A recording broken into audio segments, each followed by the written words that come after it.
Hello and welcome. Today's date comes in that of Wednesday, the 13th day of November, 2019. Like always, all bets, trades, and of the like, well, it's within each's own risk and their own reward. I'm going to primarily focus on dividing ratios. I got gold divided by gold here, which is in at 88.93. I'm also going to take a look at silver divided by silver wheaten. Now, this is Barrick gold. It's just a ticker symbol is GOLD. I'm going to talk about gold and silver in the paper markets, as they call it. I call it the digital ones, but the ETFs. Really, people state you don't hold gold and silver. I'm going to talk about a couple ways of danger in playing those funds. One that's already in play. I'm also going to take a look at gold and silver versus the miners. I haven't looked at that yet, nor have I looked at silver versus silver wheat. And then, of course, the normal gold and silver charts. When the price goes higher, that means the ticker symbol on the left, and that's the physical amount of gold, is overperforming. And when it goes down, like was the case back in the year 2015 to the summer of 2016, well, that was a time frame in which the stock was overperforming the actual metal. Whether this could give you an advantage in deciding which stocks to get into and how to play it, I don't know. So if there's any actual gold or silver stocks, this is the request day for that. I'll take a look at that, as well as the ratio with the actual gold and silver.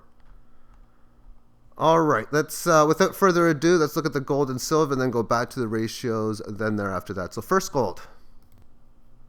And it comes in right now at 1,461. And still really hanging in there from the higher level of this Fibonacci point. And yeah, there's nothing more to say. It could. I guess there's lots more to say. I mean, this little area here, if it's going to go down, it hasn't yet. This is the area it would go to. It's already kind of broke down by support, but not really. It's just upgraded, downgraded, depending on what word you want to use, the support level formally. And at a low of 1,459, well, it's now 1,445. Long ways to go, even get up to the 18 average, all that kind of stuff. But for resumption of trend, it's really got to get above that key high of 1522.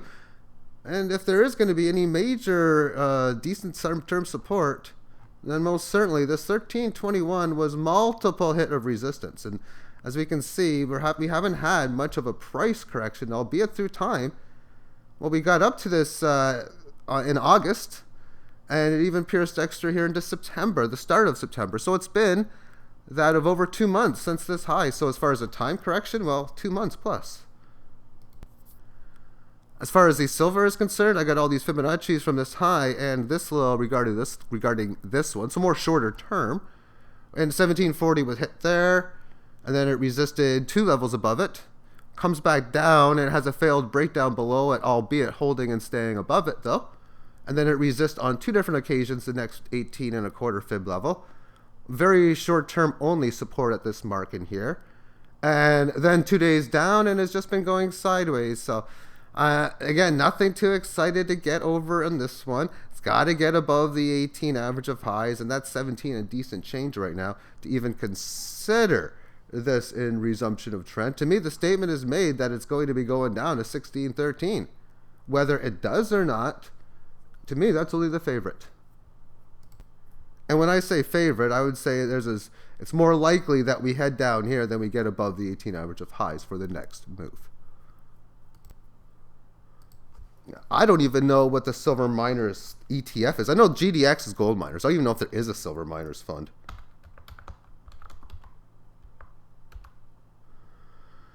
Oh, we got iShares Silver Trust. We're going to get into that SLV. So I guess there is no silver divided by... Unless you know what the silver miners fund is, then let me know, because I don't even trade these markets. I mean, I buy the gold and the silver. That's what I do.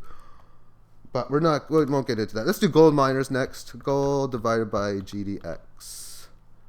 And I've had that memorized for over 10 years.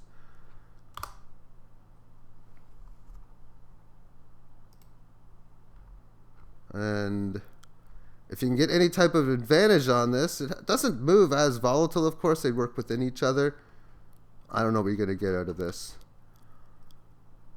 Okay, so the risks in GLD and SLV. And I can remember back in 2007, 2008, 2009, and all those other years moving forward, how you do not own the gold and silver. And what you have is you have an account with whatever broker, and that broker's account will state you have so many shares of whichever one, GLD and or SLV.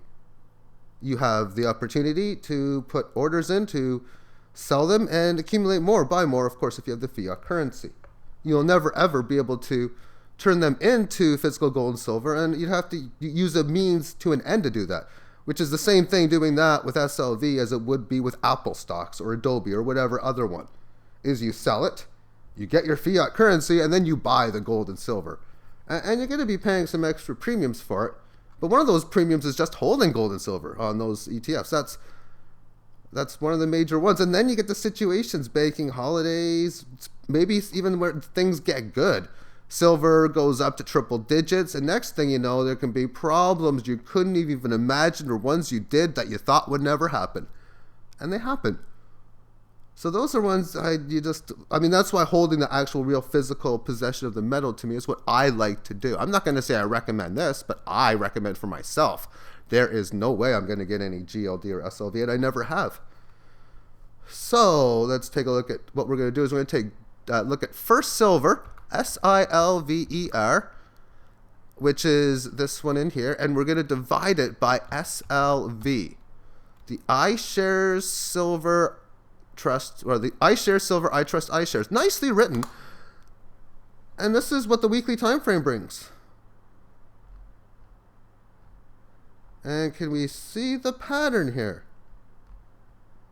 It used to be a ratio of 1-to-1, which meant that if the price of silver was, say, $16, then the price of SLV was $16. And then as we move here in, say, 2010, it was like, 1.02. Okay.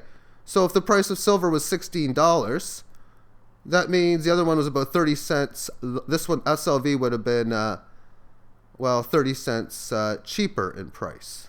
Well, now it's 7% cheaper in price. So if you had bought silver at the exact same price back in, say, 2007, when it was the same price now, well, you're down 7%. And the same is going to be true in gold.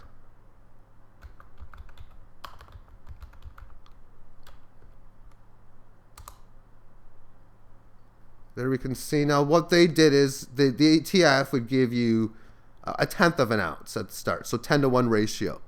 So you're basically buying like 3.1 grams. No, you weren't. You were buying one share. And that one share is now worth 6% less today than it was back then, at least in comparison to how the price of gold has been moving. I don't see any reason why this is going to be changing, but it is what it is. Let's finish this off within the gold to silver ratio. So we have these lows back in 2016, and several amount of times the 18 lows supports it, or at least holds and stays above it after going below it. After its first bump rally that it had, going from 64 up to 76, it had a few appearances below the lows, but it rebounded it every time. I don't really even like to count the 2017 correction here as going below the lows, because you can barely even notice that it does. Where in here, it didn't hold these two periods, but it went nicely below it. These few, it went below it for a few. It stayed below it for 3 or 4, but it was unable to break down any of these established support. This one in here, another decent move below it, but it obviously held. Another decent move below it at the Christmas time of 2018, at the start of the new year. And now it's having its largest correction around its sense that if it's unable to hold this thing and get going now, it's most certainly going to be most likely continuation of the new trend to the downside for.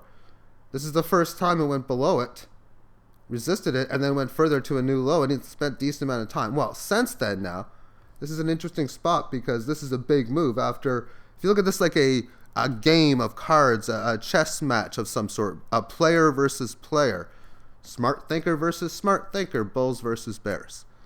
So you have your turns, and now all of a sudden this has been a tremendous turn by the other side after getting its ass kicked for this entire time. Now, it hasn't done great, but it's done amazing. Or okay. It hasn't done great, but it's done good. How about that? That's another word to say it.